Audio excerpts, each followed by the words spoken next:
गोस्वामी तुलसी बाबा ने लिखा है कि तुलसी जब मन शुद्ध भयो तब तीरथ तीर गयो ना गयो।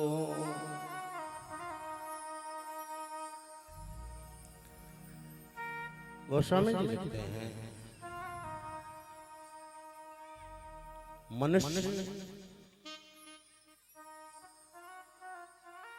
मनुष्य का सबसे बड़ा मित्र और सबसे बड़ा शत्रु मन है।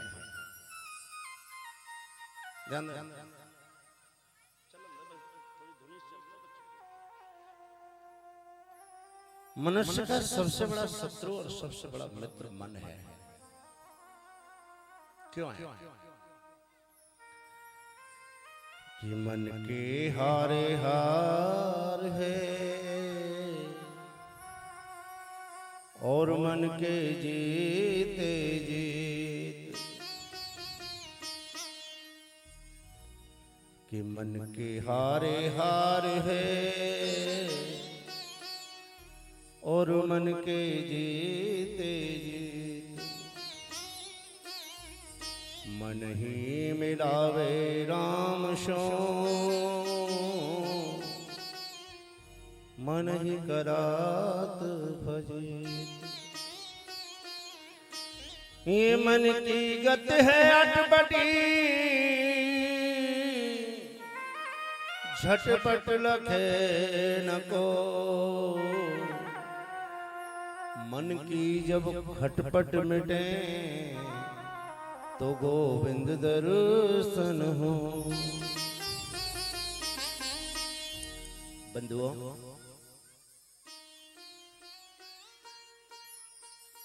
अगर आपका मन हार गया, आपका अगर मन हार गया,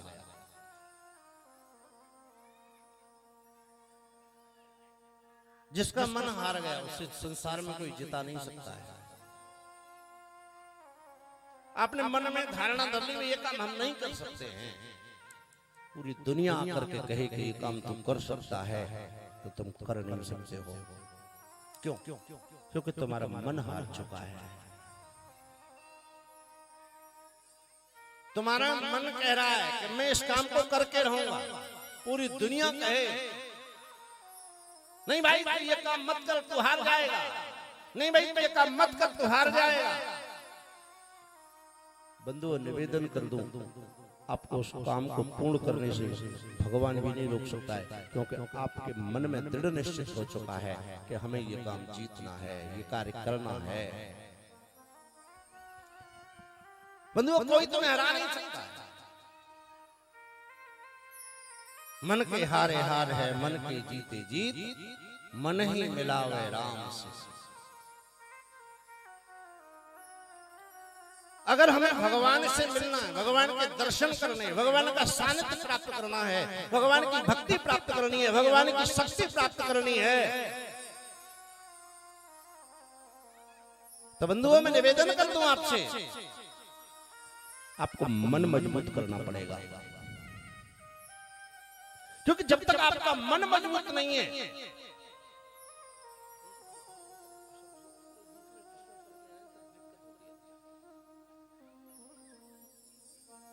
तो बंधुओं हमें पहले मन मजबूत करना है। अब आपको मन को क्या करें, ऐसा क्या काम करें जिससे हमारा मन मजबूत हो जाए।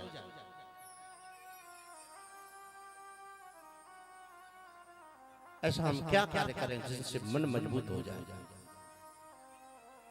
और एक और बात आज पहले दिन बता रहा हूं, जो पीछे आए उसको पीछे बैठना है और आगे आए उसको आगे बैठना है। बुरा मत मानना इसमें। लोगों की आदत बड़ी बिगड़ चुकी है, सबसे पीछे आने की कोशिश करेंगे, बीच में घुस करके बैठने की कोशिश करेंगे, खुद भी डिस्टर्ब होंगे, दूसरों को भी डिस्टर्ब करेंगे। जब पीछे आए तो तुरंत बिना बताए पीछे बैठ जाना चाहिए चुपचाप, और आगे आए तो तुरंत आगे आकर के बैठ जाना चाहिए, जो कि कथा में डिस्टर्ब भी नहीं होना चाहिए बिल्कुल। और जिनके बच्चे ज्यादा उत्पात करते हैं वो अपने बच्चों से कह करके आए कि बेटा घर ही रहना।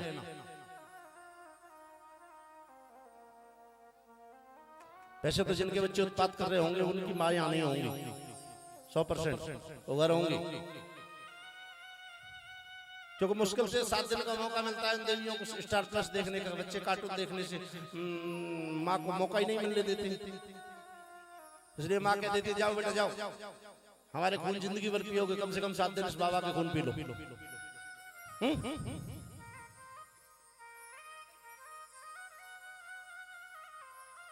इसलिए बच्चों को बिल्कुल मेरी तरफ से दादा शेर, क्योंकि तुम्हें भी डिस्टर्ब करे, खुद भी डिस्टर्ब रहे तो क्या फायदा है। मैं कहता हूँ कथा 1 घंटे सुनने आओ, आधा घंटे सुनने आओ, 15 मिनट सुनने आओ, पर जब कथा में बैठ जाओ, जब आप कथा में बैठ जाओ तो फिर भगवान के हो जाओ। तो प्रसंग पर बिल्कुल ध्यान देना। आज प्रथम दिवस है, थोड़ा समझ में थोड़ा कम आए, और आज की बात समझ में आ गई तो लाइफ सुधर जाएगी, बात बन जाएगी, बिगड़ी बात बन जाएगी।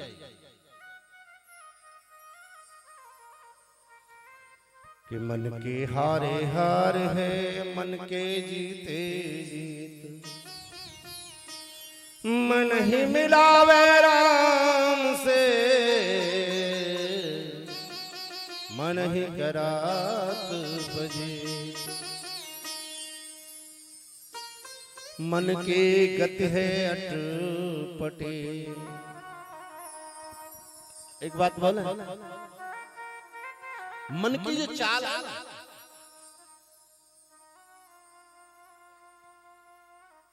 वायु से 100 गुनी चाल मन की है। हवा से, हवा जो चलती है इससे 100 गुनी चाल मन की है। तो ये खटपट खटपट कुछ ना कुछ करता रहता है। कथा में आकर के बैठ के मन ने कहा रहे हैं, कहीं ऐसा ना हो कोई रिश्तेदार आ जाए। कथा में तो आकर के बैठ गए, पर मन ने कहा अरे ये मोबाइल पर जरा व्हाट्सएप देखे, किसी का कोई इंपॉर्टेंट मैसेज नहीं आ गया हो।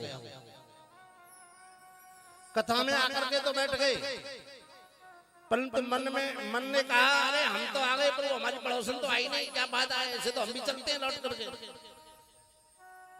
ये खटपट है मन, मन साथ नहीं दे रहा है, मन रुक नहीं रहा है। और जब तक तुम्हारा मन नहीं रुकेगा, ध्यान देना, जब तक तुम्हारा मन नहीं रुका, कथा में आ जाओ तो ये भी छोड़ दो कि कोई आया कि नहीं आया, हम आए बस, खुद को सुधारो।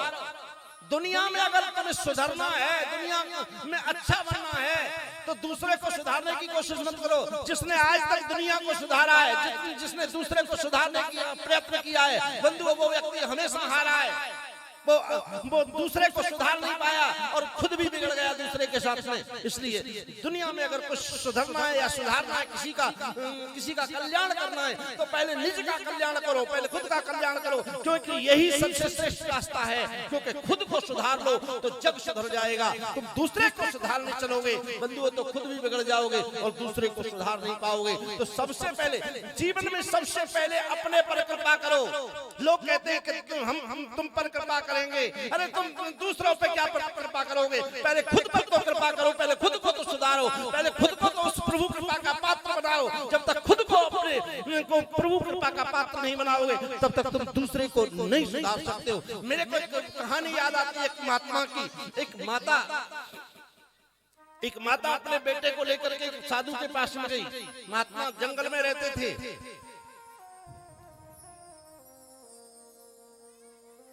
साधु ने कहा कैसे आई हो माता?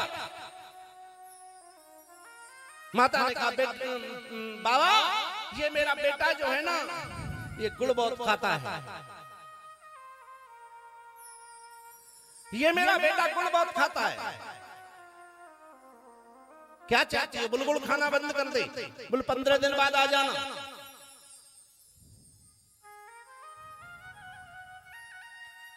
पंद्रह दिन बाद फिर वो माँ गुड़ छुड़ाने के लिए गुड़ खाना बंद कर दे, इसके लिए फिर अपने बेटे को लेकर के साधु के पास में गई। साधु ने समझाया, सिर पे हाथ घुमाया, बेटा गुड़ खाने से, ज्यादा गुड़ खाने से दांत खराब हो जाएंगे, ज्यादा गुड़ खाने से शुगर हो जाएगा, बहुत सारी कमियां गुड़ की बिना।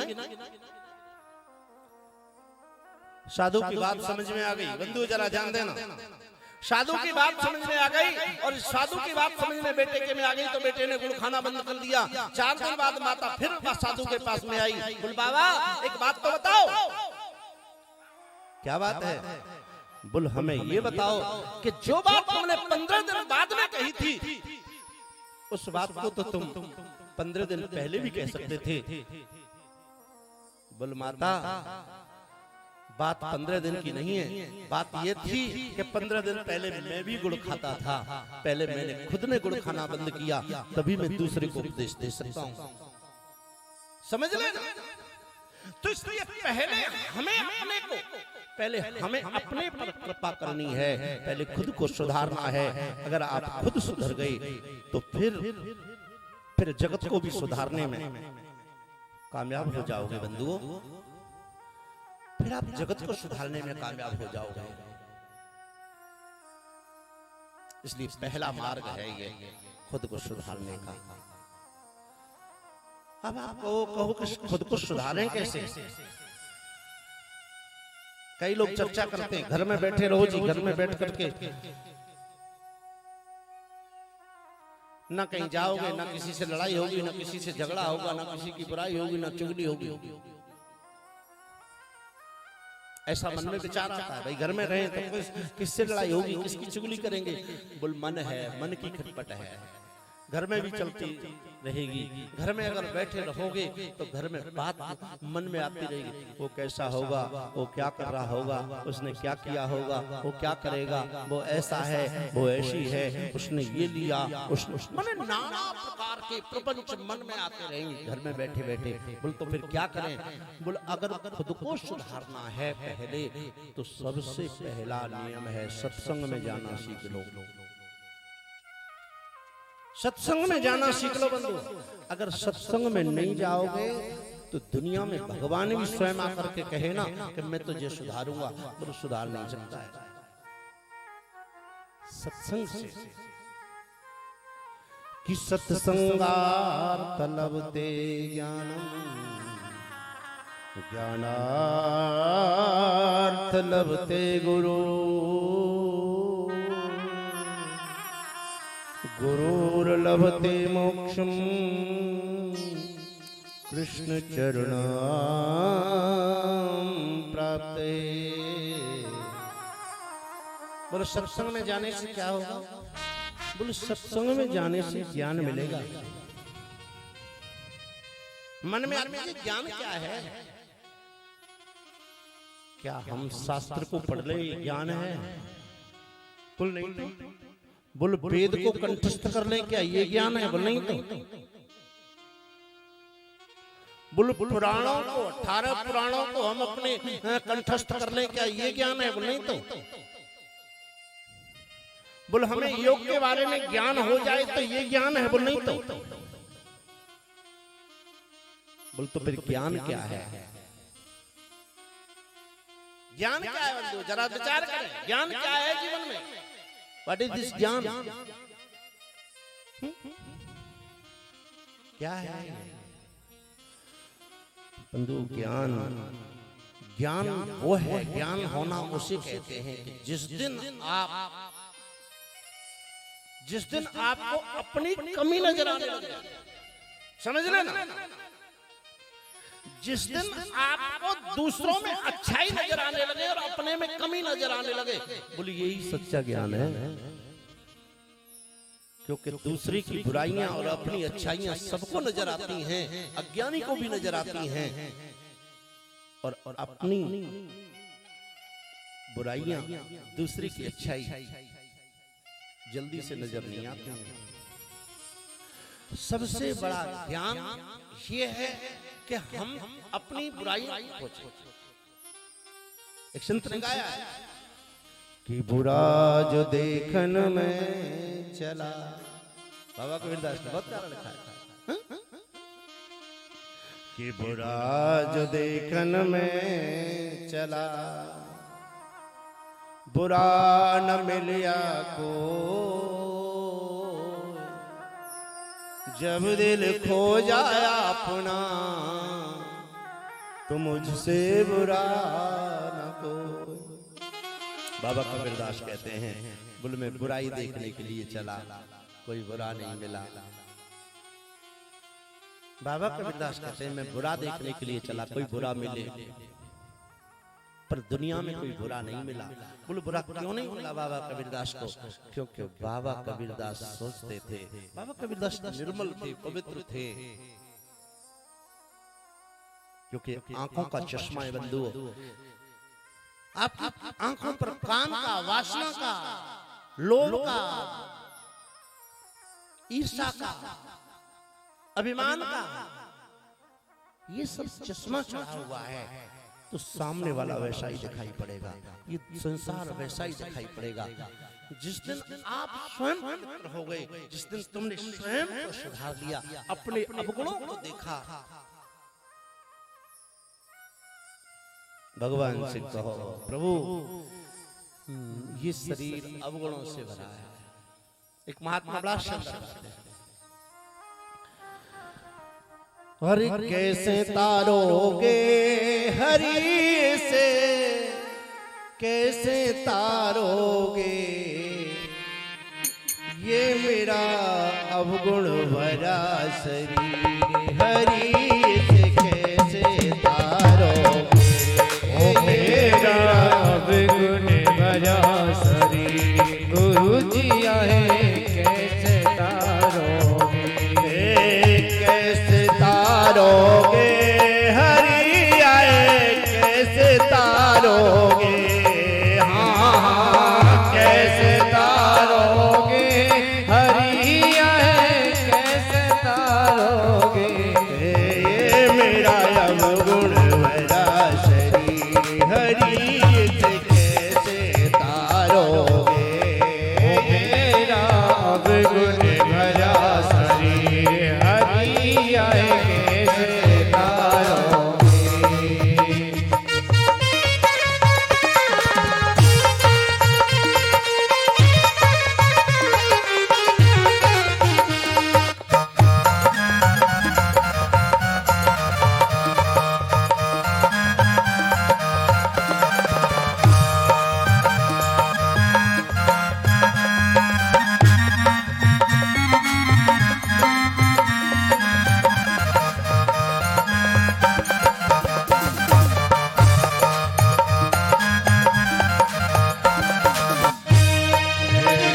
अरे लोभ नाभ में बैठ गया तुम पार उतारोगे, हाँ हाँ लोभ नाभ में बैठ गया तुम पार उतारोगे, नाभ मेरी मझधार हरि जी, नाभ मेरी मझधार हरि जी, आप मारोगे, ये मेरा अवगुण भरा शरीर, हरि से कैसे तारोगे, कैसे तारोगे, हरि आए कैसे तारोगे, हाँ हाँ कैसे तारोगे, हरि आए कैसे तारोगे, ये मेरा अवगुण भरा शरीर, हरि आए कैसे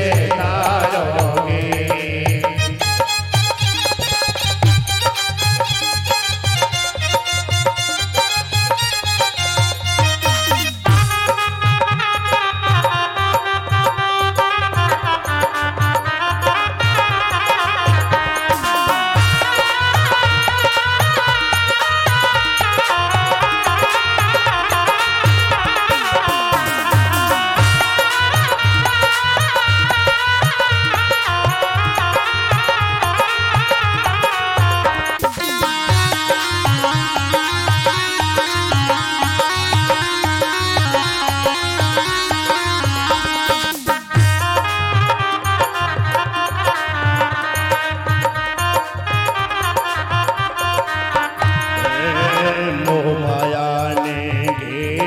मुझको तार उतारोगे, हाँ हाँ मोह माया ने घेरा इससे पार उतारोगे, हाँ हाँ मोह माया ने घेरा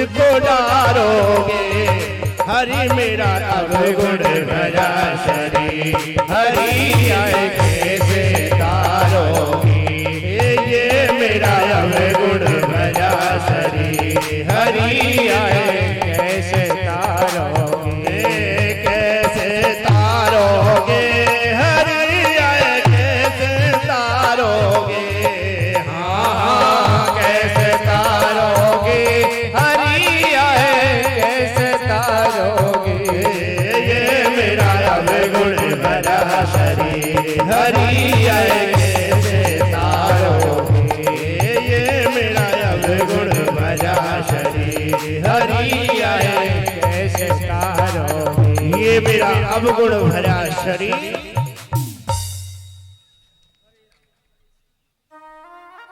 बंधु ये शरीर तो अवगुणों से बना हुआ है।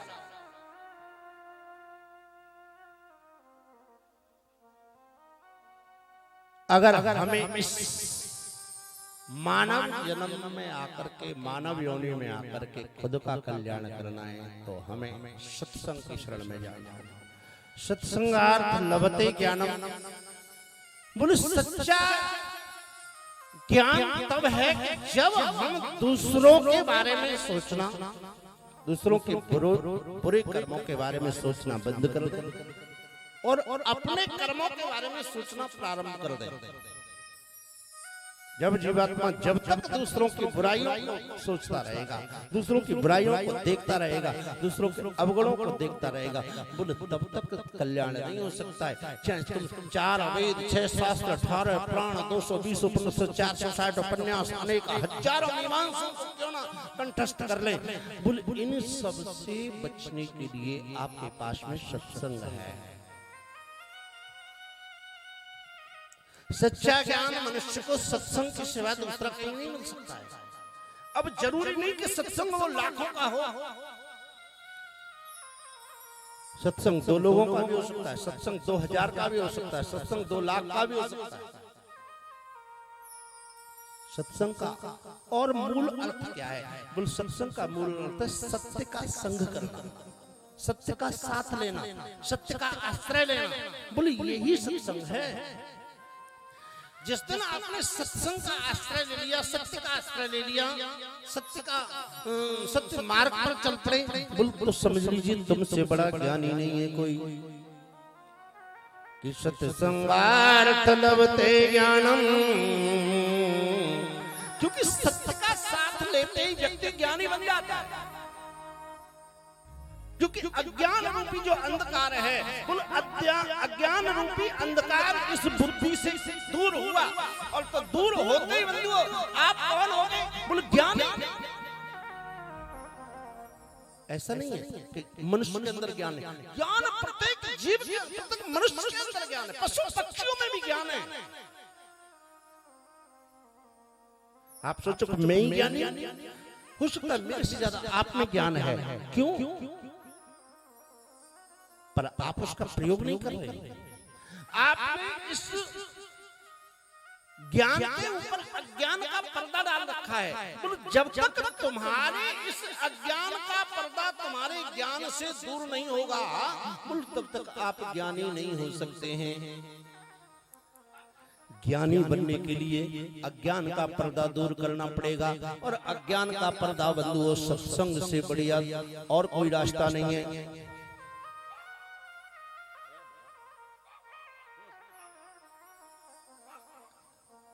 मित्रों सत्संगार्थ लभते ज्ञानम ज्ञानार्थ लभते गुरु और सत्संग से दूसरा फायदा क्या होता है जब आप सत्संग में चले जाते हो तो ज्ञान का परिचय होता है ज्ञान का सानिध्य होता है सत्य का सानिध्य होता है तो वहां एक तुम्हारा कल्याण करने वाला एक गुरु मिलता है। कौन मिलता है गुरु मिलता है। गुरु का क्या मतलब है गुरु का अर्थ क्या है गु कहते हैं अंधकार को रू कहते हैं प्रकाश को। बोलो जो इस जीवात्मा जो संसार की भटकी हुई जीवात्मा है संसार में भटका हुआ जीव है बोले इस भटके हुए जीव को गुमाने अंधकार को अंधकार से जो प्रकाश की तरफ, जो इस अंधकार से प्रकाश की तरफ ले जा रहा है, जो ले जाएगा, जो ले जाने का रास्ता दिखा रहा है, वो गुरु मिलता है। कहां से? बोले सत्संग से। कई लोग जीवन में ऐसे होंगे जिनका कोई उद्देश्य नहीं गुरु मंत्र धारण करना, जिनका जीवन में कोई उद्देश्य नहीं, गुरु से कोई लेना नहीं, गुरु से कोई देना नहीं, गुरु से कोई बात नहीं, गुरु से कोई चर्चा नहीं, और अचानक बोले अचानक सत्संग में गए, सत्संग में जाकर के बस मन हुआ और गुरु मंत्र धारण कर लिया, और गुरु मंत्र धारण करके गुरु कृपा प्राप्त होने लग गई। गुरु कृपा प्राप्त होने लग गई, और गुरु कृपा जब प्राप्त होने लग गई तो फिर क्या है? मोक्ष। मोक्ष का साधन कहां है? आप रोज यज्ञ करो, मोक्ष नहीं हो सकता है, गारंटी है। रोज यज्ञ करो, मोक्ष नहीं हो सकता है। आप रोज दान करो तो भी मोक्ष नहीं हो सकता है। आप रोज जो है तीर्थ करो तो भी मोक्ष नहीं हो सकता है, क्योंकि ये सब फल का विषय है। आपने यज्ञ किया, इसका फल मिलेगा। आपने तीर्थ किया, इसका फल मिलेगा। आपने दान किया, इसका फल मिलेगा। आपने सत्संग सुना, इसका फल मिलेगा। आपने भजन किया, इसका फल मिलेगा। बोल तो फिर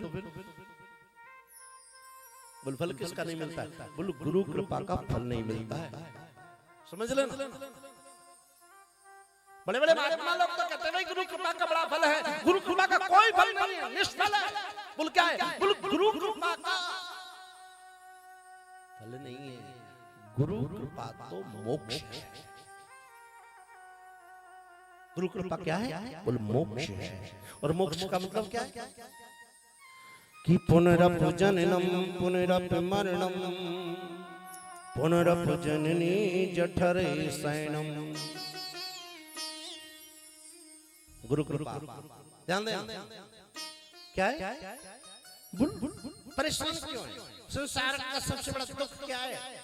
बोलो बार बार जन्म लेना, बार बार जन्म लेकर के बाहर आना, फिर मर जाना, फिर जन्म लेना, फिर मर जाना, कभी पशु योनि में जाना, कभी पक्षी योनि में जाना, कभी कीट पतंग बनना, कभी मनुष्य बनना, कभी शेर बघेर बनना। ये सब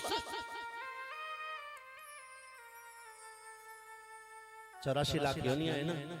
84 लाख योनियों में प्रत्येक जीवात्मा को योनि भोगनी पड़ती है कर्म के अनुसार। जैसा कर्म करते हैं वैसा भगवान योनि उसी योनि में भेज देते हैं। तो बोले गुरु कृपा से क्या? बोले जब आप सत्संग में गए, ज्ञान हुआ, ज्ञान से गुरु की प्राप्ति हुई, और गुरु की प्राप्ति हुई तो गुरु से मंत्र मिला, और जब मंत्र मिला आपको तो मंत्र तुम्हें वो रास्ता दिखाता है जो कि तुम्हें मोक्ष के रास्ते पे ले जाता है, मोक्ष दिलाता है। और मोक्ष क्या है? बोल कृष्ण चरणों की प्राप्ति ही मोक्ष है।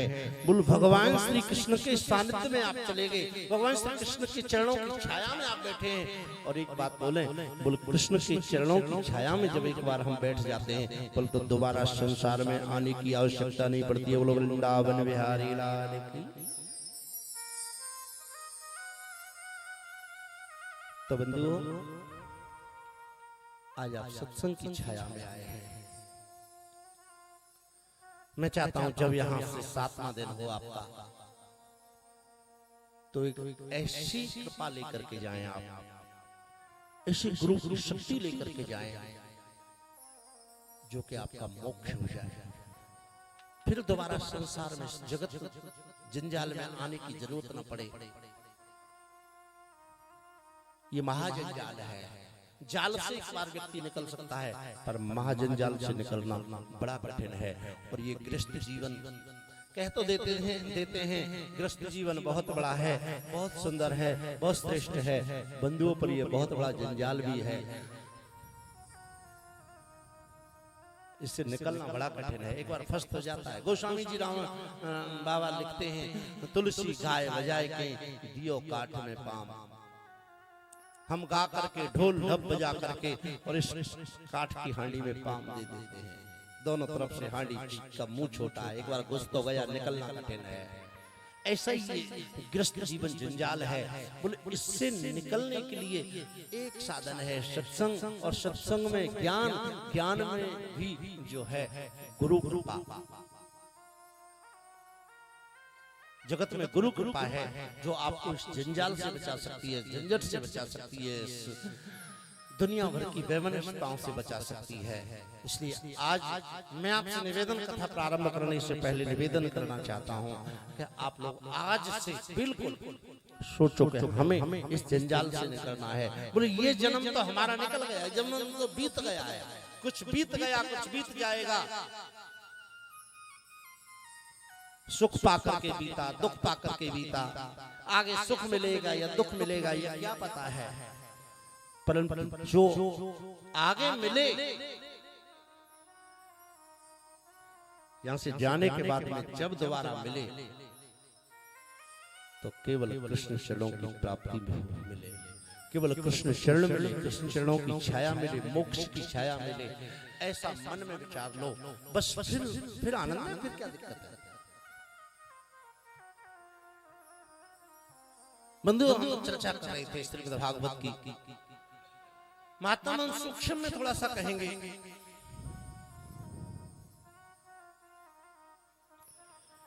श्रीमद् भागवत का श्लोक है, ब्रह्मवैवर्त पुराण से लिया गया है। महात्मा का कि सच्चिदानंद रूपा विश्वेत पत्यादहे तवे तापत्र विनाशाय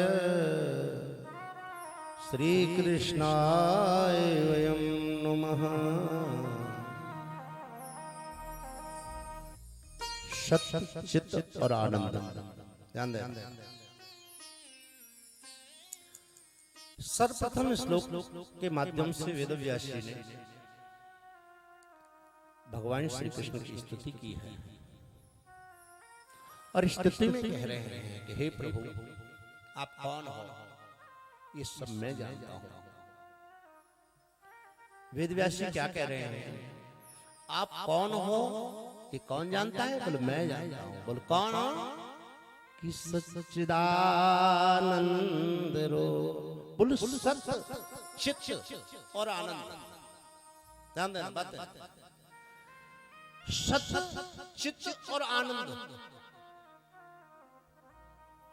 जिसमें समाये हुए हैं आप वो हो, कि सच्चिदानंद।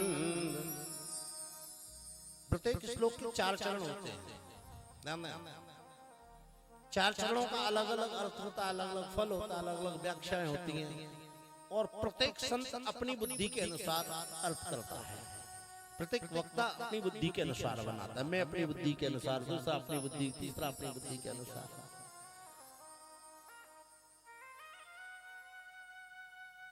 कि सच्चिदानंद रूपा। हे भगवान, वेदव्यास जी लिख रहे हैं, हे प्रभु आपके अंदर सत्य विराजमान है, आप सत्य के प्रतीक हो। चिदानंद, बोलो आपके अंदर से आनंद की वर्षा होती है। सच्चिदानंद रूप, और उस आनंद के आप रूप हो। कौन है? आनंद के आप रूप हो। सच्चिदानंद रूपाय। आप काम क्या करते हैं? वेदव्यास जी कह रहे हैं इसी श्लोक के अंतर्गत, जरा ध्यान देना। आप काम क्या करते हैं? भगवान काम क्या करते हैं? कि विश्वेत पत्यादहे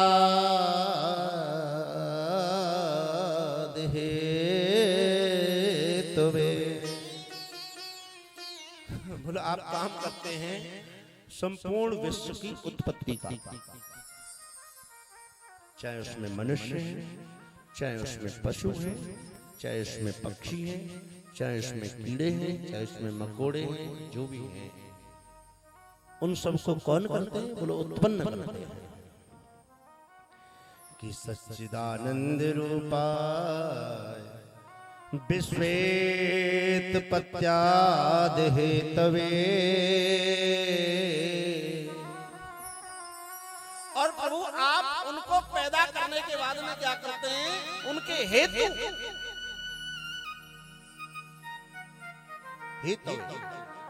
क्या कार्य करते हैं? बोले आपने उत्पत्ति की और उत्पत्ति करने के बाद में माने हमने मनुष्य किसी बच्चे को जन्म दिया और जन्म दे करके उसके फेंक दिया, तो क्या हमें माँ बाप कहलाने की का अधिकार है?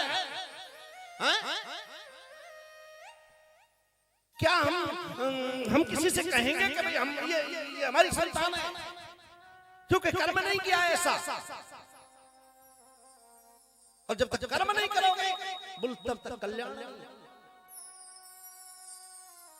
कर्म करना पड़ेगा। इसलिए कितापत्र के विश्वेत पत्या विश्व की उत्पत्ति की और काम क्या किया? बोल उनके हित में लग गए। बोलो प्रभु आप इस संसार का हित करते हैं। ध्यान दें क्या करते हैं भगवान? भगवान पिता का सच्चा जो हक है, पिता का जो सच्चा कर्म है, बोलो उसे परमात्मा निभाते हैं, मेरे प्रभु निभाते हैं। क्यों? हेतवे। बोलो इनकी संसार की जो उत्पत्ति की है, बोलो उस उत्पत्ति के हित का जो काम कर रहे हैं वो कौन है? बोलो वो परमात्मा है। फिर बोलो पैदा हुए, भरण पोषण माने हित करना का मतलब भरण पोषण किया भगवान ने। और फिर क्या किया?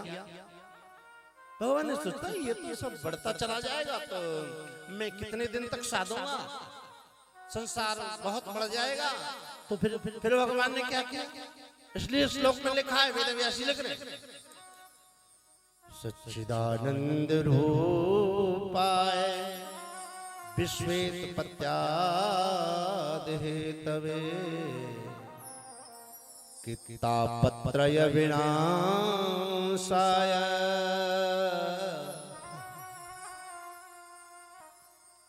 ध्यान दें, परमात्मा में और हमारे में ध्यान देना। परमात्मा में और हमारे में इंसान, बोल क्या क्या फर्क है? आपकी कोई संतान नालायक निकल आए, मूर्ख निकल आए, जड़ निकल आए, पापी निकल आए, दुष्कर्म करने लगे, बड़ा कर्म करने लगे, बोला आप जानबूझ करके इसे भट्टी में नहीं झोंकोगे, पूरी ताकत लगा दोगे इसे बचाने के लिए? या फिर तुमसे कहे कि तुम्हारा ये बेटा नालायक है, तुम इसका मर्डर कर दो, मार दो, क्या मार सकते हो? नहीं मारोगे ना? उसकी उंगली भी नहीं टच कर सकते, उससे मारने की तो बात दूर है। क्यों? और बल्कि इस प्रयत्न में लग जाओगे कि ये बड़ा नालायक है, कोशिश करें दूसरे बेटों से भी कुछ संपत्ति लेकर के इसको ज्यादा दे दे। लग जाते नहीं लग जाते? क्यों? क्योंकि लगता है ये बड़ा नालायक है, कमाता नहीं है, बेरोजगार है, धंधा नहीं करता है, काम पर नहीं जाता है, पी करके पड़ा रहता है, इसका गुजारा हो जाए तो दूसरे का भी छीन करके इसको दे दे। क्या काम है? बोलिए तुम्हारा हमारा काम है। और भगवान क्या करें?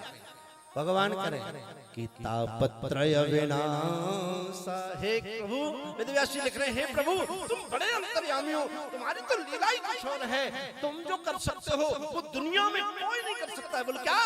कितापत्रय विनाशाय। बोलिए गुण तुम्हारे में है, जिसको पैदा किया, जिसका भरण पोषण किया और जब उत्पात में उतर आया तो उसका विनाश कर दिया। बोलो वृंदावन बिहारी लाल की। भगवान क्या करते हैं? उसका विनाश कर देते हैं। ये पहला श्लोक। दूसरा सत रज तम। भागवत की उत्पत्ति 4 अक्षरों से हुई है। भा गा वा और ता। पहला है भा। भगवान कहते हैं, वेद व्यास लिखते हैं, अगर भगवान तक जाने के लिए हमें पहली सीढ़ी पार करनी पड़ती है। कई लोग कहते हैं, मेरे को भी कई लोग मिलते हैं, महाराज हम तो योग मार्ग पर चल रहे हैं।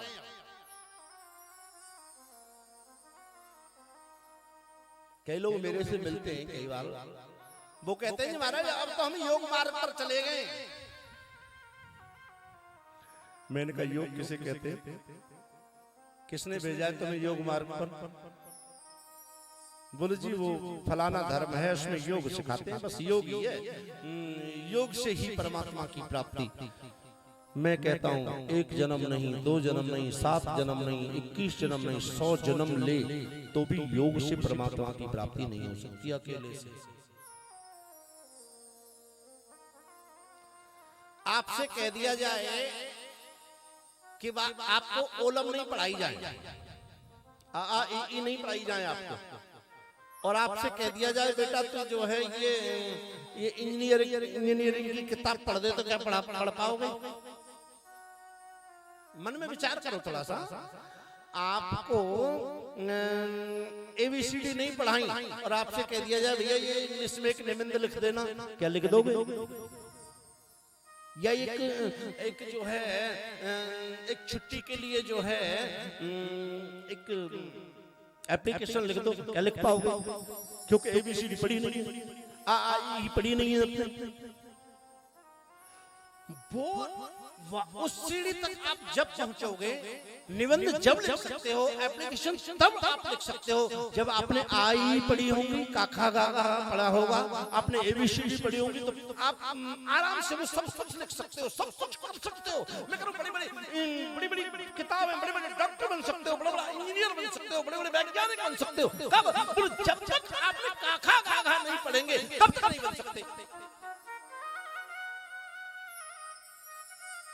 तो बंधुओं मैं निवेदन ये करना चाहता हूं, मैं ये कहना चाहता हूं आपसे कि सब पहला जो मार्ग है भगवान की प्राप्ति का, योग से परमात्मा की प्राप्ति नहीं हो सकती है। पहले आपको भाग के पास में जाना पड़ेगा। बोल भाग क्या है? बोल भाग है भक्ति। भक्ति के लिए ना आपको ज्ञान की जरूरत है, ना आपको भक्ति के लिए योग की जरूरत है, ना आपको भक्ति के लिए समाधि की जरूरत है, ना आपको भक्ति के लिए बहुत ज्यादा विद्वान होने की जरूरत है, कुछ भी जरूरत नहीं है। बोल भक्ति के लिए क्या जरूरत है? बोल भगवान के मंदिर में चले जाओ और कुछ नहीं तो बस कीर्तन गाने लगो, आंख बंद कर लो, दुनिया पागल है। और एक बात बोलूं, अगर आपको भक्त बनना है ना तो दुनिया को पागल समझना पड़ेगा। प्रेम से बोलो, एक बार प्रेम से बोलो। दुनिया को क्या समझना पड़ेगा? बोल सबसे बढ़िया अगर आदमी है तो हमें, दुनिया पागल है, बोल लठले के सिर फोड़ देगी, बोल बताओ मत किसी को, फोड़ेगी कहां से? दुनिया को पागल अपने मन में समझो। हम तो केवल एक गीत सुना, मेरी में तो प्रेम दीवानी मेरा दर्द न जाने को, शकीरी में तो प्रेम दीवानी मेरा दर्द न जाने को, पागल हो गई तेरे नाम की,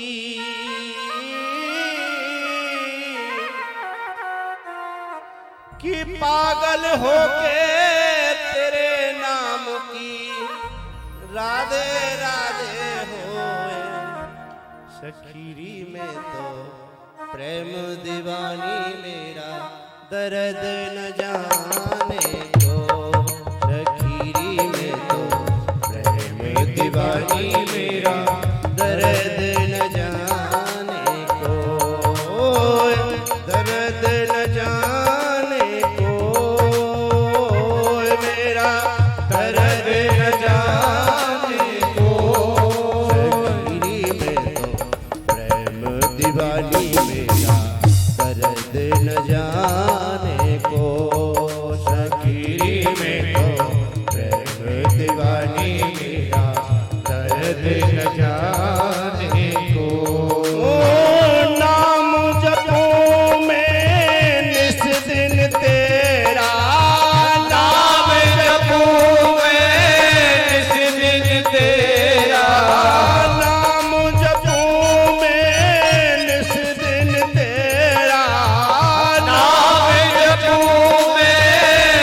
दिन तेरा राधे राधे हो सखीरी में तो प्रेम दीवानी मेरा दर्द न जाने को सखीरी में तो प्रेम दीवानी मेरा दर्द न जाने को मैं तो प्रेम दीवानी मेरो दर्द न जाने।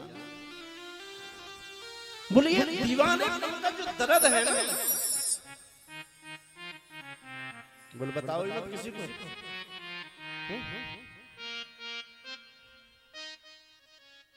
बताओ ना, पूरी दुनिया को पागल समझ लो और हाँ बोल जो तुम दुनिया को समझ रहे हो उससे बड़े पागल तुम बन जाओ। और हाँ एक बात बोले, हमारी जो फौज है ना ये तो पागलों की फौज है जिसमें हम भी हैं, और सबसे बड़ा पागल मैं हूं तुम में से, पागलों का सरदार। प्रेम से बोलो सबसे बड़ा पागल कि कोई पागल है धन दौलत का, कोई पागल बेटा नारी का, कोई पागल है धन दौलत का, कोई पागल बेटा नारी का, कोई पागल महल खजाने का, कोई पागल थानेदारी का, कोई धन दौलत का पागल है, कोई बेटा बेटी का पागल है, कोई पागल है धन दौलत का, कोई पागल थानेदारी। बोल मेरा पद सबसे बड़ा है, मैं थानेदार हूं, मैं इंजीनियर हूं, मैं कलेक्टर हूं, मैं प्रधान जी हूं, मैं मुख्यमंत्री हूं, मैं प्रधानमंत्री हूं। कोई पागल है धन दौलत का, कोई पागल थानेदारी का, कि सच्चा पागल उसको मानो, कि असली पागल उसको मानो, जो पागल रमण बिहारी का। सच्चा पागल उसको मानो, जो पागल रमण बिहारी का। बुल असली पागलपन उसे कहते हैं जो भगवान के नाम में हो जाए, और वो भगवान के नाम का पागलपन बुल जल्दी से चढ़ता ही नहीं। ये पागलपन जल्दी से आता नहीं। तो हम चर्चा कर रहे भक्ति पहला भाग है, ध्यान दें। अगर आपको छत पर चढ़ना है, अगर बंधुओं आपको छत पर चढ़ना है तो आपको पहली सीढ़ी पर तो जाना पड़ेगा। जाओगे नहीं जाओगे? पहली सीढ़ी को छोड़ करके तीसरी पर चढ़ जाओगे क्या? और चढ़ भी गए तो गिर जाओगे। इसलिए पहली सीढ़ी है भगवान से मिलने की भक्ति। एक कड़ी सुना कोई एक महात्मा हमारे मित्र थे, बड़ा सुंदर गाया।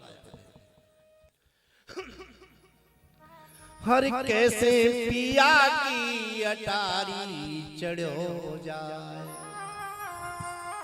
हर कैसे पिया की अटारी चढ़ो जाए, हो न से बेन भाई रे, कैसे पिया की अटारी चढ़ो जाए, हो न से बेन भाई, हो कैसे पिया की अटारी चढ़ो जाए, हो न से बेन भाई,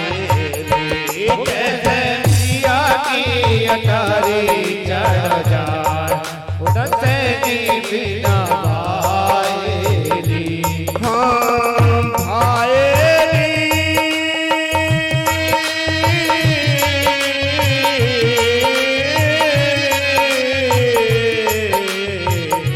हो न से बिन भाईली, हो कैसे पिया की अटारी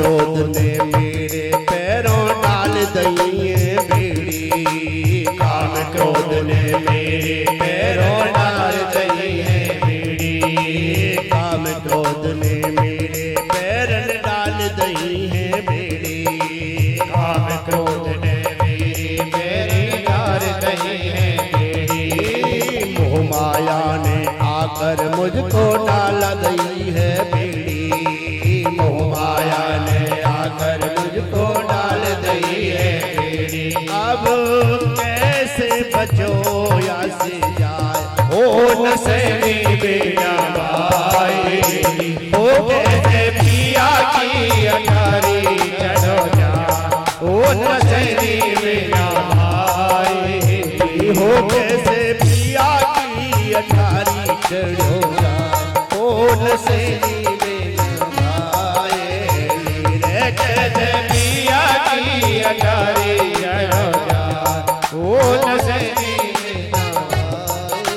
कैसे पिया अटारी चढ़ो जाए। और वो पिया कौन है? बोल पिया मेरा गोविंद है, सबका प्रीतम गोविंद है, सबका प्रीतम श्याम। बोलो उस परमात्मा की अटारी पर चढ़ने के लिए हमें क्या है? एक सीढ़ी की आवश्यकता, नशेनी की आवश्यकता है। और उस नशेनी की जो पहली सीढ़ी है, जान दो, और वो पहली सीढ़ी है बंधुओं, जिसे कहते हैं भक्ति। भगवान कहते हैं कि भाव का हूं मैं, के भाव का भूखा हूं मैं, और भाव ही एक सार है, भाव से मुझको भजे तो भव से बेड़ा पार है। भगवान कह रहे हैं मुझे क्या चाहिए? कि अन्न धन और वस्त्र भूषण कुछ न मुझको चाहिए। भगवान कह रहे तू अपने अन्न को रख ले, अपने वस्त्रों को रख ले, अपने आभूषणों को रख ले, नहीं चाहिए मुझे। बोल तो क्या चाहिए? कि अन्न धन और वस्त्र भूषण कुछ न मुझको चाहिए, भाव से मेरा नाम ले ले ये मेरा सत्कार है। बोलो मेरा सत्कार तो तू भाव से मेरा नाम ले ले, मेरा नाम जप ले। कि भाव से मेरा नाम ले ले ये मेरा सत्कार है। कि भाव बिन जो भी तू देता मैं कभी लेता नहीं। बोलो तू मेरे पर करोड़ों का खजाना लौटाए, सोना चांदी महल तो मेले सब कुछ लुटाए, पर तेरे अंदर भाव नहीं, तुम्हें कुछ भी नहीं लेता। भगवान कह रहे कि भाव बिन जो भी तू देता मैं कभी लेता नहीं। भाव से दो फूल देवे वो मुझे स्वीकार है। भाव का भूखा हूं मैं, भाव ही एक सार है। जगत में सबसे पहला काम है भाव। बोलो भगवान से मिलने के लिए भी तुम्हें भाव की उत्पत्ति करनी पड़ेगी, मन में भाव होना पड़ेगा। भाव में भगवान बसते हैं। एक बात एक लाला जी की बात मेरे को एक याद आई। एक बार एक लाला जी थे, उसमें पंडित जी के पास हम गए। पंडित जी से बोले कि पंडित जी कोई ऐसा उपाय है जिससे कि पैसा ढेला खर्च ना हो और पुण्य पूजा का पूरा मिल जाए। पंडित जी बोले भाव पैदा करना पड़ेगा। बोले वो तो पूरा कर लूंगा। अब लाला जी की आदत होती है जो बिना पैसे के बात बन जाए तो ज्यादा बढ़िया रहती है। हाँ? पंडित जी ने बता दिया, बोल भाव से पूजा करो भगवान की। भाव से लड्डू गोपाल जी घर में ले आओ, भाव से उनको नहवाओ, भाव से उनको धुलाओ, भाव से उनको कपड़ा पहनाओ, भाव से उनको जो है धूप दीप करो, भाव से उनकी आरती करो। आरती करने के उपरांत उनको भाव से भोजन कराओ, सुंदर सी माला पहनाओ। अब सेठ जी ने कही, पंडित जी ने बात तो आसान बता दी है, सो लग गए चक्कर में, सो लेके तो आए नहीं, पर भाव से मान लिया कि मैं लड्डू गोपाल जी की पूजा करता हूँ, और फिर तो रोजाना अच्छे से नहवाएं, अच्छे से धुलाएं, अच्छे से जो है बढ़िया गुलाब के फूलों की माला पहनाएं, क्योंकि पैसा तो लग नहीं रहा था, भाव से ही तो करना था। एक दिन क्या हुआ, भाव से करते करते सालों व्यतीत हो गई, और एक दिन क्या हुआ, एक दिन लाला जी ने जब दूध का गिलास बड़ा सा भर करके और भगवान के सामने रख दिया, और हुआ क्या, जैसे ही लाला जी इसमें चीनी डालने वाले थे, तो चीनी ज्यादा डल गई, और जैसे ही चीनी, अब लाला जी सोचे ये तो चीनी ज्यादा डल गई, एक नंबर निकालने के लिए हाथ डाला, तो वहाँ जो है गिलास हो तो निकाले, भगवान ने हाथ पकड़ लिया, अरे बड़ा कंजूस है, पैसा 1 रुपया भी नहीं लग रहा, और फिर भी जो है इस चीनी को आज ज्यादा मीठा पी लेने देता, भले आदमी। भगवान प्रकट हो गए, बोले ये बंधु ये विषय भाव का है। तो भगवान कहते हैं कि मैं तो भाव में बसता हूँ, तो सबसे पहले भगवान से मिलने का मार्ग है बंधुओं, और वो है भक्ति। भक्ति आप में हुई तो आप सत्संग में गए, और सत्संग में गए तो आपने कथा श्रवण की, कथा श्रवण की तो ज्ञान हुआ, और ज्ञान हुआ तो गुरु मिले, और गुरु मिले तो गुरु ने मंत्र धारण कराया, और मंत्र धारण कराया तो मंत्र से आपने मंत्र जाप करना शुरू कर दिया, और जब जाप करना शुरू कर दिया तो गुरु मंत्र, तो मैंने आपको अभी बताया था, गुरु मंत्र ही एक ऐसा साधन है जो व्यक्ति को मोक्ष दिला सकता है। आपका मोक्ष हो गया, बोलो वृंदावन बिहारी लाल की। आपका क्या हुआ, बोलो मोक्ष हो गया। दूसरा ज्ञान, तीसरा वाह माने वैराग्य, और चौथा है ता कहते हैं तरण को। बोलो आप भागवत की शरण में जाओगे तो आपका तरण निश्चित है, समझ लेना। आपका क्या निश्चित है, तरण माने मोक्ष निश्चित है। प्रचलित कथाएं आप सब लोग जानते हैं, आप लोग ज्यादातर सुनते भी रहते हैं, मैं उसमें ज्यादा समय खर्च नहीं करना चाहता। कि भक्ति सुतो तो तरणो गृहीत्वा प्रेमे करोपा सहस्रा विरासे श्री कृष्ण गोविंद हरे मुरारे नाथेति नामानि मोहरो वदन्ति। महारानी भक्ति ने पूरे पृथ्वी का भ्रमण किया। बंधुओं जरा ध्यान दें, भक्ति महारानी ने पूरी पृथ्वी का भ्रमण किया, और भ्रमण करने के बाद में अंत में वृंदावन आई, और वृंदावन में आकर के क्या हुआ कि धन्यम वृंदावनम तेन यत्र भक्ति नृत्यते। बोलो धन्य है वृंदावन। भक्ति भ्रमण करते करते गुजरात तक पहुंच गई, और गुजरात में जाकर के बूढ़ी हो गई, और बूढ़ी होकर के महाराज भक्ति के 2 पुत्र थे, ज्ञान और वैराग्य। अंत में वृंदावन में आए, और वृंदावन में आकर बुढ़ापा तो चला गया और जवान हो गई। प्रेम से बोलो, एक बार प्रेम से बोलो। काऊ की गर्दन हिल रही हो ऐसे, और अचानक वृंदावन जाए और जवान हो जाए तो कैसा लगेगा? सोचेंगे मौज आएगी। अब हम देखेंगे बेटा बहू ने बड़े हमें डांट लगाते थे, बड़े हमें अपने कब्जे में रखते थे, क्योंकि बुढ़ापे में ही डांट सहन करनी पड़ सकती। चुप रहा बढ़िया, कुछ न जाने। सुना पड़ता नहीं? बुढ़ापे में ऐसे ऐसे शब्द, बुढ़िया, डोकरी। प्रेम से बोलो। और एक बात बोले, वो सब सुनना पड़ता है। कोई डोकरी कहे, किसी जवानी में कोई किसी से डोकरी कह के देख, सरना फोड़ दे, फोड़ेगा कि नहीं? अजी और बात छोड़ो। एक बार क्या हुआ, एक बार हम कहीं जा रहे थे, रास्ते में कथा करने के लिए, तो एक श्रीमती जी थी। अब श्रीमती जी से एक सज्जन वहीं खड़े थे। उसने कहा आंटी जी जरा थोड़ा सा उधर हो जाना। अब उसने लाल पीली आंख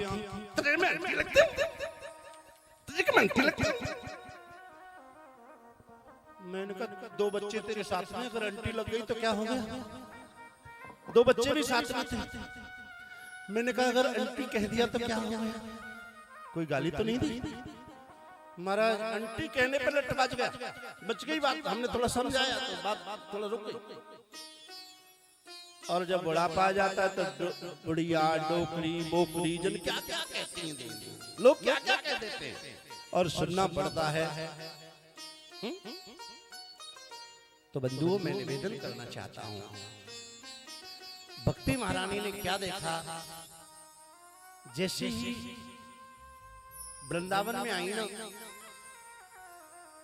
वृंदावन में आकर के जवान हो गई और उनके 2 पुत्र हैं जिनका नाम है ज्ञान और वैराग्य। ज्ञान और वैराग्य नाम के 2 पुत्र हैं, दोनों बूढ़े हो गए, रोने लगे। अचानक नारद जी का आगमन हुआ।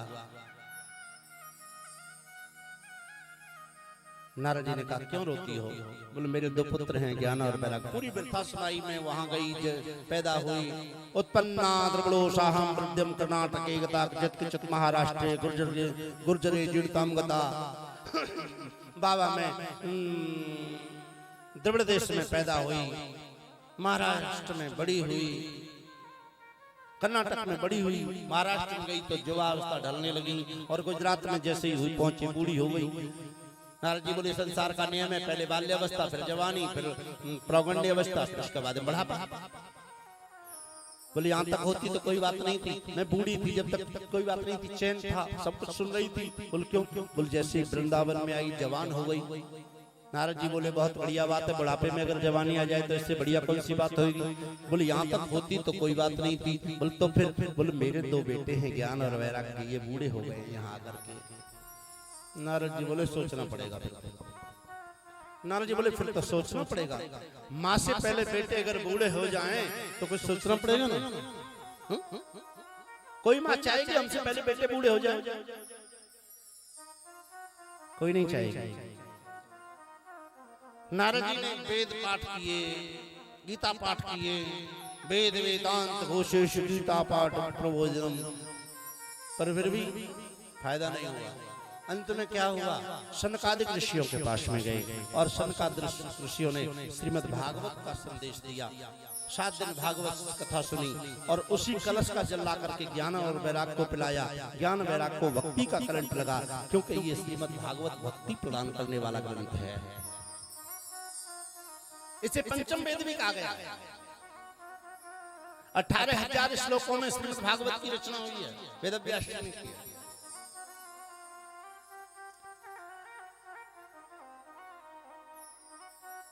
महाराज जैमिनी ऋषि ने इनको पुष्टि किया कि श्रीमद् भागवत दुनिया में श्रीमद् भागवत से श्रेष्ठ कोई ग्रंथ नहीं है।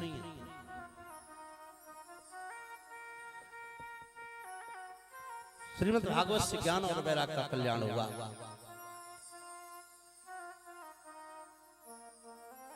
महाराज आत्मदेव धंधकारी की कथा आती है। आत्मदेव के कोई संतान नहीं थी। धुंधली नाम की एक पत्नी थी जो हमेशा बुरा सोचती थी, अच्छाई कभी सोची नहीं उसने जीवन में। एक बार संत कृपा हुई, संत कृपा से एक फल मिला और फल का प्रभाव है इससे संतान उत्पन्न होगी। इसने क्या किया है? बोले इसने इसको जो है सीधा इस फल को ले जाकर के खिला दिया। महाराज किसको? बोले गाय को खिला दिया। अब तो युक्ति लगाने लगी कैसे पागल बनाया जाए आत्मदेव जी को। सो महाराज एक बहन है जिसका नाम है बुद्धि। धुंधली की बहन बुद्धि आई। बोले क्यों परेशान है? बोले ये फल है, ये मैंने गाय को खिला दिया है, कैसे पति को समझाऊं? बोलो बहन बोली काम तो तूने ठीक नहीं किया है, पर चल कोई बात नहीं है, तू जो है मेरे पास में धन नहीं है और तेरे पास में संतान नहीं है, बोल मैं तुझे संतान दे देती हूँ और तू मुझे। दुनिया की बड़ी विडंबना है, कहीं खाने वाले बहुत हैं, खाने के लिए नहीं है, और कहीं खाने के लिए बहुत है बंधुओं, तो जो है कहीं पर खाने के लिए बहुत है परंतु खाने वाला नहीं है। आत्मदेव के कोई संतान नहीं खाने के लिए। सो महाराज बुद्धि से कहा थोड़ी कृपा करो, और महाराज बुद्धि ने कहा तू मुझे धन दे और मैं तुझे संतान दे दूंगी। एग्रीमेंट हो गया बंधु, एग्रीमेंट हो गया, ठीक है चलो वार्ता हो गई। अच्छा एक बात बोले, कुछ देवियों ने समझ लीजिए, कुछ देवियां ऐसी होती हैं जिन्होंने अलग से ट्यूशन पढ़ा होता है अकलबंदी का, अकलबंदी का ट्यूशन पढ़ा होता है। आत्मदेव बेचारा भोला था, समझाने लगी हाँ ठीक है, और इतने दिन से षड्यंत्र रचने लगी, मैं माँ बनने वाली हूँ और तुम पिता बनने वाले हो। आत्मदेव बड़े खुश हुए। एक दिन समय आया, रात्रि को बुद्धि जो है आई और अपने पुत्र को लेकर के और रात्रि को जो है धुंधली को दे गई और उसके बदले में जो है धन लेकर के चली गई। सोचिए महाराज कहते ऋषियों बड़ी विडंबना। सुबह जैसे दिन निकला, दिन निकलते ही शोर मचा दिया, मेरे पुत्र मैं माँ बन चुकी हूँ, तुम पिता बन चुके हो।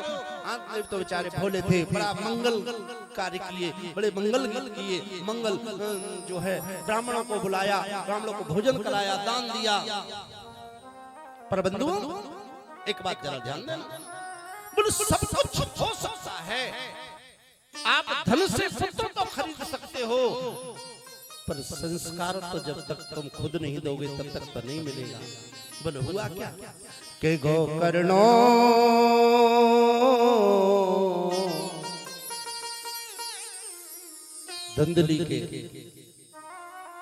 धुंधली ने अपने पुत्र का नाम धुंधकारी रखा। 3 महीने बाद उनकी गाय के उस फल के प्रभाव से पुत्र हुआ। पूरा शरीर जो है मनुष्य का है, केवल कान गाय के हैं, केवल कान गाय के हैं बंधुओं। के गोकर्णो पंडितो ज्ञानी, सब लोग आत्मदेव जी के भाग्य की सराहना करने लगे। अरे आपका तो बड़ा भाग्य है, अब तक तुम्हारे घर में पुत्र नहीं होता था, अब तो तुम्हारी गाय का भी पुत्र हुआ है, नामकरण हुआ। के गोकर्णो पंडितो ज्ञानी धुंधकारी महाकला।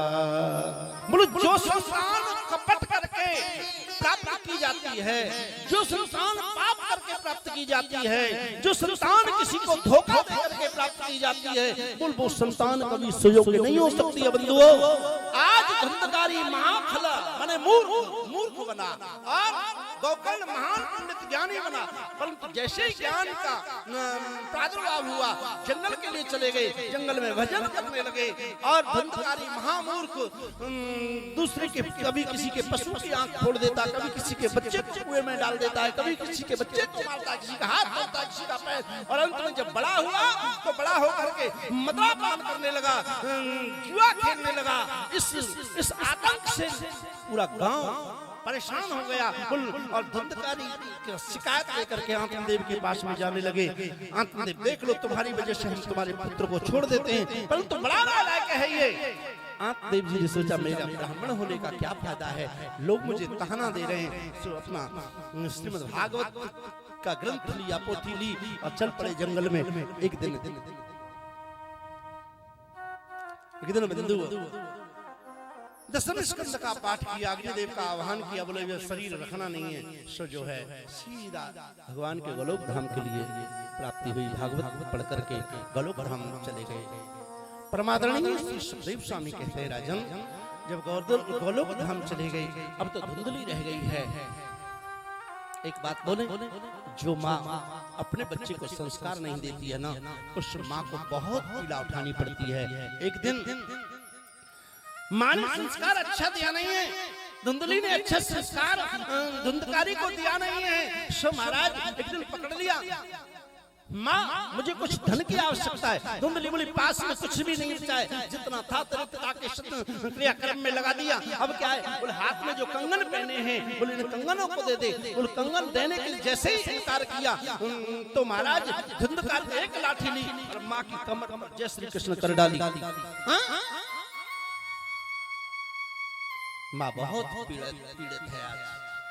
अरे दुष्ट तेरे लिए मैंने अपने पति से विरोध किया। बंधु जंगल में गई, छाती धड़कने लगी। जब छाती धड़कने लगी तो छाती पर एक पत्थर रख लिया और पत्थर रख करके एक जंगल में जाकर के कुएं में झांकने लगी। और जैसे ही कुएं में झांकने लगी पत्थर का वजन नीचे आया और कुएं में जय श्री कृष्ण हो गया। गोविंदाय नमो नमः मार। अब तो परम स्वतंत्र नस्ल पर कोई धुंधकारी परम स्वतंत्र हो गया। अब तो जब जुआ खेलता है, मदरापान करता है, जब कोई रोकने वाला नहीं है तो 5 वेश्याओं को घर में ले आया। और ये 5 वेश्याएं कोई साधारण नहीं है, जिनसे चाह करके भी मुक्ति नहीं मिल सकती है। ऐसे 5 वेश्याओं को अपने घर में अपना अर्धांगिनी बनाया है। और वो 5 वेश्याएं काम है, क्रोध है, मद है, मोह है, लोभ है। ये 5 वेश्याएं चाह करके भी इनसे मनुष्य नहीं हो सकता है। धुंधकारी ने 5 वेश्याओं को रख लिया। 5 वेश्याएं कामना प्रकट करने लगी। ज्यादा खर्चा बढ़ा। उसको महाराज कमाता है नहीं, मदरापान करता है, जुए में हार जाता है तो चोरी करने लगा। एक दिन राजा के खजाने में चोरी करने के लिए गया, चोरी तो कर लाया। 5 वेश्याओं ने सोचा ये दुष्ट चोरी तो करके ले आया है, इसके साथ हमें भी दंडित करना पड़ेगा, होना पड़ेगा, इसलिए हमें कुछ करना पड़ेगा। सो महाराज 5 वेश्याओं ने इसको रात्रि को बिस्तर पर जो है बांध दिया चारपाई पर। और बांध करके दे लाठी दे लाठी दे लाठी, मृत्यु के घाट उतारने वाली है। और एक बात बोले, दुष्टात्मा की जल्दी से मृत्यु नहीं होती है बंधु। दुष्टात्मा की जल्दी से मृत्यु नहीं होती है। अब बोलो क्या आंच जलाई, उपले जलाए, उपले जला करके जब उनका धुआं नष्ट हो गया और उपले खिलने लगे, आग खिलने लगी तो बंधे हुए इस धुंधकारी के मुख को फाड़ा और मुख फाड़ करके इसके मुंह में, जिंदे के मुंह में जलते हुए अंगार भर दिए इन 5 वेश्याओं ने। तड़प रहा है, तड़प तड़प के मर गया। 5 वेश्याओं ने धन संपत्ति दी, चल गई, किसी को यहीं जमीन में दफना दिया। एक दिन गोकर्ण जी को याद आई मुझे चलना चाहिए। माँ की मृत्यु हुई, पिता की मृत्यु हुई, भाई की मृत्यु हुई। गया जी में पिंडदान किए जाकर के, पिंडदान करके घर आए तो देखा तो धुंधकारी प्रेत बन गया है। रात को सताने लगा, महल में सताने लगा। पर गोकर्ण जी जिन्होंने भगवत चर्चा को पढ़ा हो, भगवत चर्चा को श्रवण किया हो, उसका प्रेत क्या बिगाड़ेगा। सो महाराज गोकर्ण जी बोले सुन सुन, मैं तेरी दुष्टता से डरने वाला नहीं हूं, तू बता कौन है। इशारा करने लगा, मैं बोल नहीं सकता हूँ। क्यों? क्योंकि जलते हुए अंगारों से मुख जल गया है, इसलिए मैं बोल नहीं सकता हूँ। गोकर्ण जी ने क्या किया, अपने कमंडल से जल लिया और महाराज इसके ऊपर डाल दिया। बोलो वृंदावन बिहारी लाल की। जब ऊपर डाल बोलने की क्षमता कि अहम भ्राता त्वदीयेष्मि, कि अहम भ्राता त्वदीयेष्मि, धुंधकारी च नामता, स्वकीय कर्म दोषेण, स्वकीय कर्म दोषेण सुखम दुखम गमष्यते। भैया अहम रहता तदेश में तुम्हारा भाई हूं। गोकर्ण जी बोले तू जो है प्रेत कैसे बन गया? मैंने गया जी में, बोल गया जी में जाने के बाद तो एक बार गया श्राद्ध हो जाए तो बड़े से बड़े जो है प्रेत की मुक्ति हो जाती है। और मैंने गया जी में पिंडदान किए, बोले एक बार नहीं कि सतवारेण पिंडदानेषु गया श्राद्धो तथागतम्।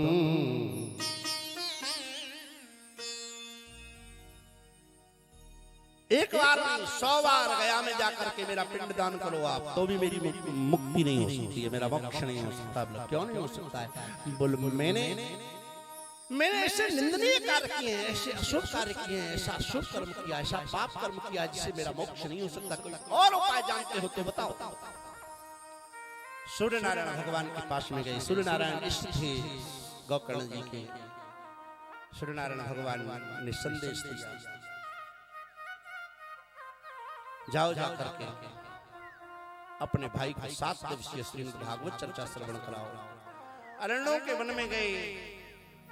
एक पोला बांस है, बांसों का वन है। उस बांसों के वन में एक पोला बांस खड़ा है। वहां जाकर के जैसे बैठे, सबका आह्वान किया, धुंधकारी का आह्वान किया। धुंधकारी आए, गद्दी पे आकर के बैठ गए। मैं बड़ा भाई हूं, जहां गोकर्ण बैठेगा वहीं मैं बैठूंगा, ऐसा। पर जैसे ही श्लोक बोला, यम प्रवजन्तमपेतमपेत कृत्यम द्वैपायनो विरकातर्याज पत्रेति तन्मयतया तरवो विनीद तम सर्वभूतिहृदयं मुनिमानतोष। जैसे श्लोकों का बोलना प्रारंभ किया, छोड़ छोड़ के दूर पड़ा। बोल क्या? बोल पापात्मा है। एक बात ध्यान देना, बोल जब तक मनुष्य के पाप रहते हैं, जब तक जीव के पाप रहते हैं, बोल तब तक वो सत्संग तक नहीं जा सकता है। कई बार हम लोग घर में बैठे होते हैं, कथा पास में हो रही होती है, नहीं जा सकते हैं। बोल क्यों नहीं जा सकते? गोस्वामी तुलसीदास बाबा लिखते हैं कि तुलसी पिछले पाप से, कि तुलसी पिछले पाप से हरि चर्चा न सुहाए। कि तुलसी पिछले पाप से हरि चर्चा न सुहाए। बोल जो पूर्व जन्म का किया हुआ पाप है, जो पिछले समय का, बीते हुए समय का किया हुआ जो पाप है, वो हरि चर्चा में नहीं जाने देता है। बोलो वृंदावन बिहारी लाल की। दूर दूर से लोग आ जाते हैं, पर पास के लोग कथा में नहीं जा सकते। क्यों नहीं जा सकते? क्योंकि उनका पाप नहीं जाने देता है। और ऐसा मैं नहीं कह रहा हूं, गोस्वामी जी लिख रहे हैं कि तुलसी पिछले पाप थे और हरि चर्चा ना सुहाए। और एक बात बोले, कुछ लोग पड़ोसी के चक्कर में आ भी जाते हैं। पड़ोसी जा रहे हो तो मैं चलूं, पर जैसे ही कथा में आए तो क्या हुआ कि काऊती लड़ मरे। कथा में भी आएगा तो किसी से लड़ मरेगा, और कुछ नहीं होगा तो कह रहे मजा नहीं आ रहा, और छोड़ करके चला जाता है। के काऊती लड़ मरे के उठ के भग जाए।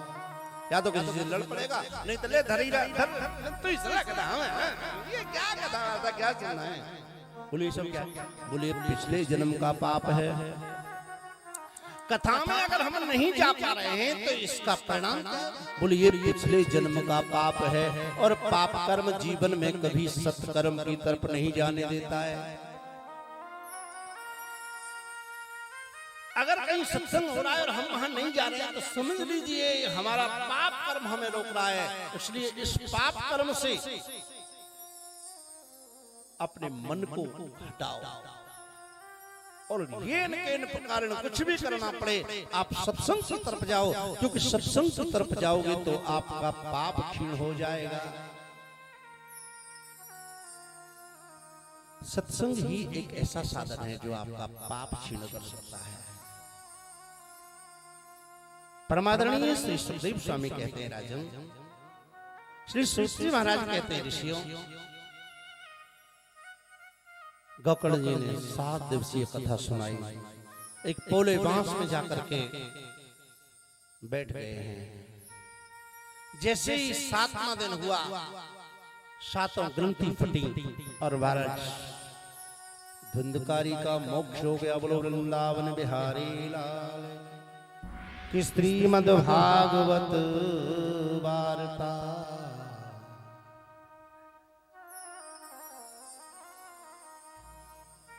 महाराज जी श्रीमद् भागवत की जो वार्ता है कि श्रीमद् भागवत वार्ता प्रेत पीड़ा प्रणाशनम, ये जो भागवत की वार्ता है ना, इसके अंदर क्षमता है कि अगर प्रेत पीड़ा भी आपके घर में है, जो 100 बार गया जी में पिंडदान करने से जिस प्रेत का कल्याण ना हो, उसी प्रेत का कल्याण एक बार भागवत श्रवण करने से और महाराज कल्याण हो जाता है। ये श्रीमद् भागवत की विशेषता है। तो बंधुओं,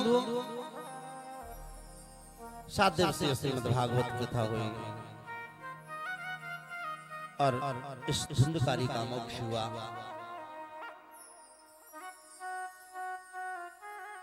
भागवत की रचना होती है, वेद व्यास जी ने रचना की है।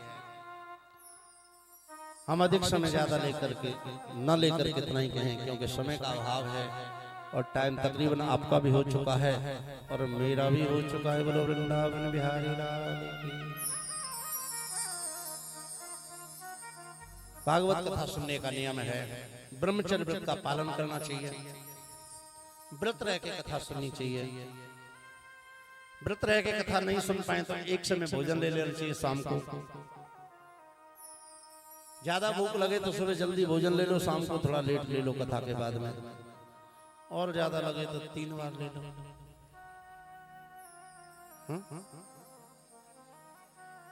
और एक और बात बोले, अगर और ज्यादा भूख लगे ना तो एक लंच बॉक्स खरीद लेना, संग भी कथा में भी लेकर के आओ। एक लंच बॉक्स में बड़ा सा खरीदना, थोड़ा भोजन कम ना पड़ जाए, परंतु कथा सुनने जरूर आना चाहिए। एक और बात, सुबह जल्दी जगना चाहिए। जब आप कथा सुन रहे हैं तो सूर्य उदय होने से पहले स्नान कर लेना चाहिए। आप सोचोगे महाराज सबसे बड़ी जी समस्या है, हम या काम ना कर सके, हम तो 4 बजे नाम है मुश्किल से ले दे के 4 बजे। और एक बात बोले, सुबह जगने की बात कहो, महाराज रसगुल्ला खाने में जो आनंद ना आवे, जो सवेरे सोने में आवे, है ना। और एक बात और कहें, भगवान ने ये जो बीमारी भेजी है ना, क्योंकि आजकल सब जो है ना, सब देवियों का हित कर रहे हैं। नेता तो देवियों का हित कर रहे हैं, साधु तो देवियों का हित कर रहे हैं, संत तो देवियों का हित कर रहे हैं, प्रवक्ता तो देवियों का हित कर रहे हैं। तो भगवान ने सोच लिया सब देवियों का हित कर रहे हैं तो मैं भी देवियों का हित कर दूं। बोल क्या देवियों का क्या हित किया है भगवान ने? बोल कोरोना भेज दिया, सो बालकन की छुट्टी हो गई, सब जगना ही नहीं पड़ता सवेरे। वृंदावन बिहारी लाल की। भाई 9-10 महीने तो आप आनंद से जगियो ना 7-8 बजे, नहीं तो बच्चे को 6 बजे स्कूल भेजने के चक्कर में खुद को 5 बजे जगना पड़ता था। भगवान ने कहा तुम 9 बजे तक सो, आराम से 10 बजे तक सो। और आजकल पति लोग बेचारे इतने अच्छे हो गए, वो चाय बना करके भी खुद ही पी लेते हैं, लंच भी खुद ले जाते हैं। तुम आराम से जब तुम्हारा इच्छा हो जग जाना।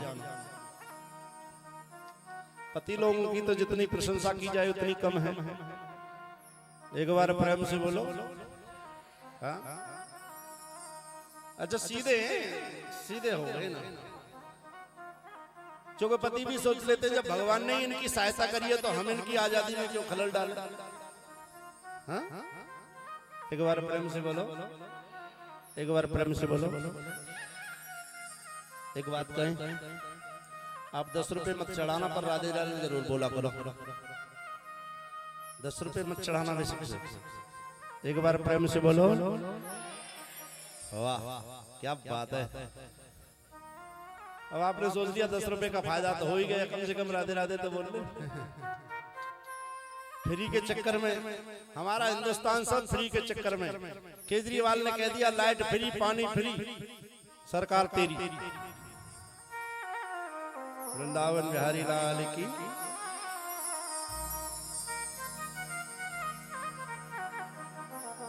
चलो खैर ये तो हाश प्रयास है, मैं इतना कहूं भगवत कथा तो बड़ी अथा है।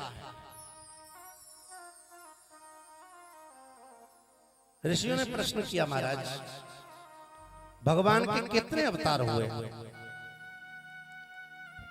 वो हम सुनना चाहते हैं। 24 अवतारों का वर्णन आता है बंधुओं। पहला अवतार सनकादिक ऋषियों का हुआ, दूसरा बाराह का अवतार हुआ, तीसरा नारद अवतार हुआ, चौथा नर नारायण का अवतार हुआ, पांचवें कपिल भगवान हुए, छठे जो है दत्तात्रेय भगवान का अवतार हुआ, और सातवें महाराज यज्ञ का अवतार हुआ, सातवें आठवें ऋषभ देव जी का अवतार हुआ, नौवें महाराज पृथु का अवतार हुआ, 10वें मत्स्य अवतार, 11वें कच्छप अवतार, 12वें धन्वंतरी अवतार, 13वां मोहिनी अवतार, 14वां वामन अवतार, 15वां नरसिंह अवतार, 16वां भगवान श्री परशुराम का अवतार, 17वां श्री महर्षि वेदव्यास जी का अवतार हुआ, 18वें राघवेंद्र सरकार श्री राम जी आए, 19वें श्री शेष जी लक्ष्मण लाल जी के अवतार आए, और 20वां अवतार वनभद्र जी का हुआ, 21वां अवतार भगवान श्री कृष्ण का हुआ, और 22वां अवतार महात्मा बुद्ध का हुआ जिससे जैन धर्म की स्थापना हुई, 23वां अवतार चैतन्य महाप्रभु का हुआ जिन्होंने जो है भक्ति रस की स्थापना की, और 24वां अवतार अभी हुआ नहीं है। मुरादाबाद जिले में उत्तर प्रदेश में शंबल गांव में भगवान का 24वां अवतार होगा। और महाराज 24वां अवतार भगवान का होगा, ब्राह्मण के घर में होगा।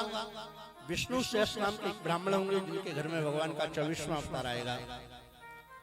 भगवान की घोड़े की सवारी होगी, इनका शस्त्र जो है खंजर माने तलवार इनका शस्त्र होगा, ऐसा श्रीमद् भागवत में वर्णित है। 24वां अवतार अभी कई लोग कह देते भाई हो गया, मैं कहता हूँ 24वां अवतार हम तो बहुत भाग्यवान हैं। हमारा जो जन्म हुआ है ना द्वापर के नजदीक हुआ है।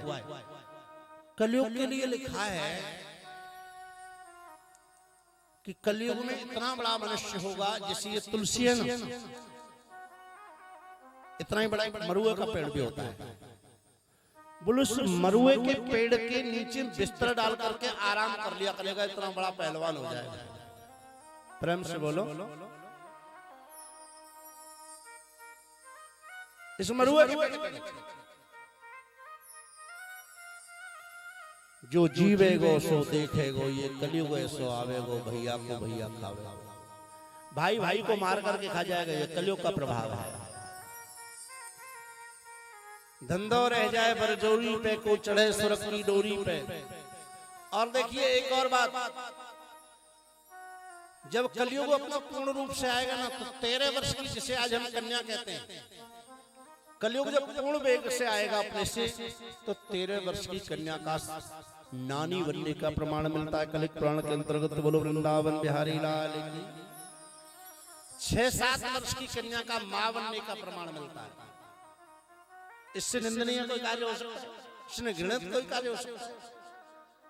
6-7 वर्ष की कन्या का मां बनने का प्रमाण बंधुओं, ऐसा कलिक पुराण कह रहा है।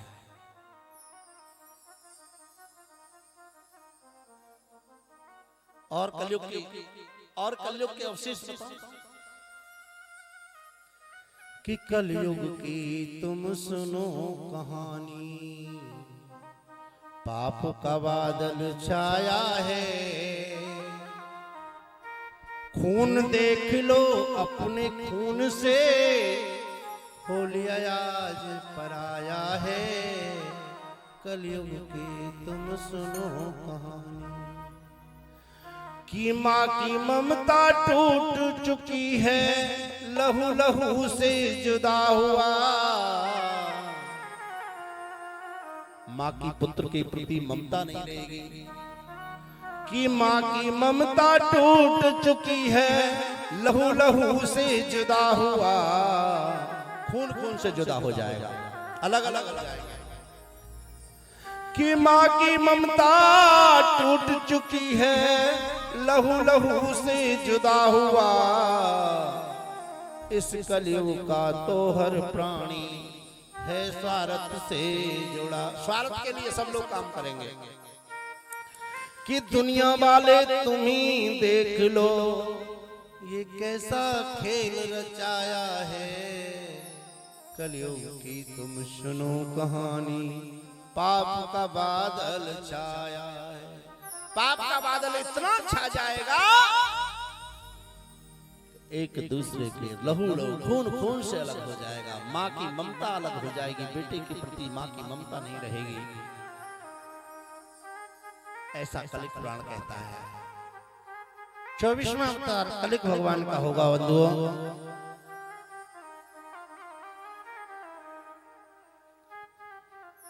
सुखदेव जी के जन्म की कथा आती है। वैसे तो समय हो गया है, कथा कहें तो गड़बड़ हो जाएगी। फिर प्रेम से बोलो। अच्छा, टाइम को पता ना लगे इसलिए मैं घड़ी बांध के नहीं आया।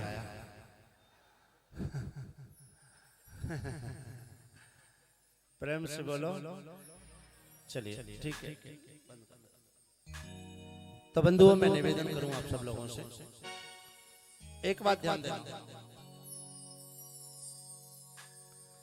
कल की कथा बड़ी माधुरी कथा है। कल सुखदेव जी का पूजन होगा, सुखदेव जी के जन्म की थोड़ी कथा कहेंगे और फिर महाभारत की कथा कहेंगे। ध्यान देना, कल महाभारत पर थोड़ी चर्चा करेंगे और बहुत प्यार